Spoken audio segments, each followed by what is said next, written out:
Hello judicial service aspirants, judicial dream की model answer class में आप सभी का स्वागत है। जैसे कि आप सभी को पता है कि हमारी एमपीजीएस की जो टेस्ट सीरीज़ है वो 13 सितंबर को लॉन्च हो चुकी है और हमने सबसे पहला मॉक टेस्ट आईपीसी का अपलोड किया था। उसके बाद हमने सभी मेजर सब्जेक्ट्स और माइनर सब्जेक्ट्स के मॉक टेस्ट अपलोड किए थे और हमने एमपी की local GK, current affair, computer और इंग्लिश के भी मॉक टेस्ट अपलोड किए थे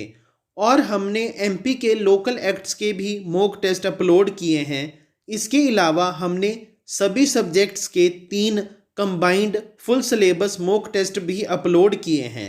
जिन भी स्टूडेंट्स ने हमारी फुल टेस्ट सीरीज़ को बाय किया है उनके लिए ऑल द बेस्ट। परंतु अभी तक जिन भी स्टूडेंट्स ने हमारी फुल टेस्ट सीरीज़ को बाय नहीं किया है वे हमारे इंडिविजुअल मॉक टेस्ट को भी बाय कर सकते हैं और उसे एनालाइज करने के बाद यह डिसाइड कर सकते हैं कि उन्हें हमारी फुल टेस्ट सीरीज़ को बाय करना चाहिए या बाय नहीं करना चाहिए। और अगर उनके मन में कोई भी डाउट है तो वो हमारे ब्रोशर में से हमारी टेस्ट सीरीज़ की सारी डिटेल को पढ़ सकते हैं और अगर फिर भी कोई डाउट रह जाता है तो वो हमारे ब्रोशर में दिए हुए कॉन्टैक्ट नंबर पर कॉल करके उस डाउट को कभी भी क्लियर करवा सकते हैं। और जो भी स्टूडेंट्स बिहार के जुडिशरी के एग्ज़ाम में अपीयर हो रहे हैं उनकी अच्छी प्रेपरेशन के लिए हमारी टीम ने एक स्पेशल टेस्ट सीरीज़ को लॉन्च किया है और जो भी स्टूडेंट्स हमारी उस टेस्ट सीरीज़ को बाय करने में इंटरेस्टेड हैं वो हमारे ब्रोशर में से हमारी टेस्ट सीरीज़ की सारी डिटेल को पढ़ सकते हैं और अगर फिर भी उनके मन में कोई डाउट रह जाता है तो वो हमारे ब्रोशर में दिए हुए कॉन्टैक्ट नंबर पर कॉल करके उस डाउट को कभी भी क्लियर करवा सकते हैं। चलो अब हम अपने आज के मॉडल आंसर को डिस्कस करते हैं। जो आज का मॉडल आंसर है वो बड़े ही इंपॉर्टेंट टॉपिक पर है, परंतु किसी भी एग्ज़ाम में एग्जामिनर आपको इस पर फुल फ्लेज क्वेश्चन नहीं पूछेगा, बल्कि वो किसी भी एग्ज़ाम में आपको सिर्फ और सिर्फ शॉर्ट आंसर लिखने के लिए ही कह सकता है। जो आज का टॉपिक है वो मुतावली पर है और इस पर डायरेक्टली क्वेश्चन पूछा जा सकता है कि who is mutawalli under Muslim law and who can be appointed as a mutawalli under Muslim law. अगर किसी भी एग्ज़ाम में आपको ये क्वेश्चन पूछा जाता है तो आपने सबसे पहले अपने आंसर में वक्फ को बताना है। हम अपने आंसर में बताएंगे कि मुस्लिम लॉ में अगर कोई भी व्यक्ति अपनी प्रॉपर्टी की ऑनरशिप को भगवान को ट्रांसफ़र कर देता है, यानी कि मुस्लिम लॉ में वो अल्लाह को अपनी प्रॉपर्टी की ऑनरशिप ट्रांसफ़र कर देता है और जो भी इनकम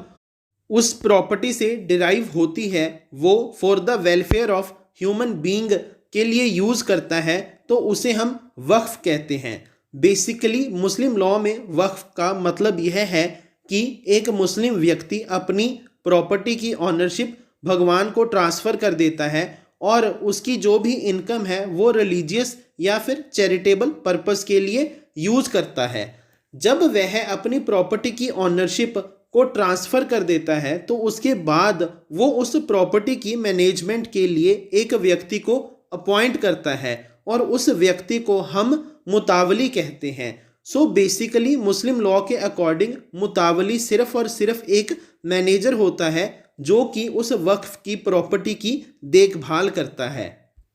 इसके बाद हम अपने आंसर में बताएंगे कि मुस्लिम लॉ के अकॉर्डिंग जब एक व्यक्ति अपने सारे ऑनरशिप के अधिकार को अल्लाह को ट्रांसफ़र कर देता है तो उस समय उस प्रॉपर्टी पर मुतावली का अधिकार नहीं होता है। वो सिर्फ और सिर्फ उस प्रॉपर्टी को मैनेज करता है और यह असर्टेन करता है कि जो भी उस वक्फ का बेनिफिशरी है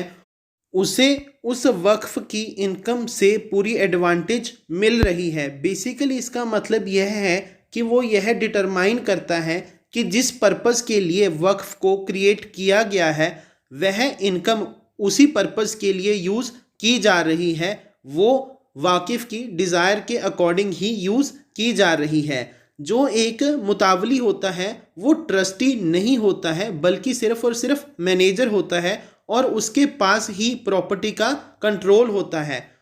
इसके बाद हम अपने आंसर में Ahmad Arif versus wealth tax commissioner Calcutta के केस को डिस्कस करेंगे और बताएंगे कि इस केस में सुप्रीम कोर्ट ने यह कहा था कि जो मुतावली होता है उस पर कोई भी ऑनरशिप का अधिकार नहीं होता है, वो सिर्फ और सिर्फ प्रॉपर्टी का मैनेजर होता है और उसके पास यह पावर नहीं होती है कि वो वक्फ की प्रॉपर्टी को मॉर्टगेज में दे सके, सेल कर सके या फिर उसको एक्सचेंज कर सके without the permission of court.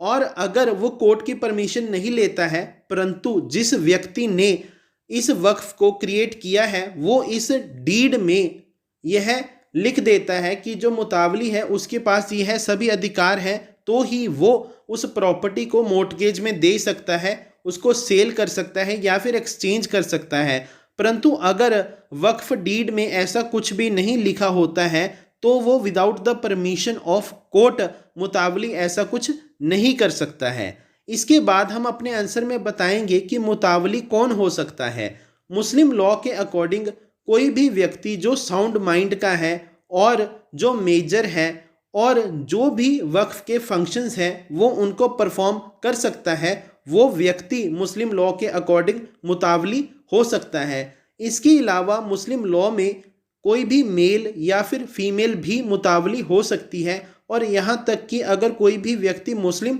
नहीं है वो भी मुतावली बन सकता है। इसका मतलब यह है कि मुस्लिम लॉ के अकॉर्डिंग नॉन मुस्लिम पर्सन भी मुतावली बन सकता है। परंतु मुस्लिम लॉ में एक यह कंडीशन है कि अगर कोई भी व्यक्ति वक्फ को क्रिएट करता है और उस वक्फ के फंक्शंस में यह भी एक फंक्शन होता है कि मुतावली को रिलीजियस या फिर स्पिरिचुअल्स ड्यूटी को परफॉर्म करना पड़ेगा, तो उस केस में ना तो फीमेल और ना ही नॉन मुस्लिम पर्सन मुतावली बन सकता है। इस केस में सिर्फ और सिर्फ मुस्लिम मेल ही मुतावली बन सकता है। तो इस तरह अगर किसी भी एग्ज़ाम में आपको ये क्वेश्चन पूछा जाता है तो आपने अपने आंसर को कुछ ऐसे ही अटेम्प्ट करना है। और अगर आप इस आंसर की पीडीएफ चाहते हैं या फिर हमारे आने वाले अगले आंसर्स की पीडीएफ चाहते हैं, वो आपको संडे टू संडे प्रोवाइड करवा दी जाएंगी। और अगर आपको हमारी कंसेप्ट क्लासेस समझ में आ रही हैं और आप इन्हें पसंद भी करते हैं तो आप हमारी हर एक वीडियो को शेयर करें, हमारे चैनल को सब्सक्राइब करें, फॉलो करें। और जिन भी स्टूडेंट्स ने अभी तक हमारी MPGS kit full test series को बाय नहीं किया है वे हमारे इंडिविजुअल मॉक टेस्ट को भी बाय कर सकते हैं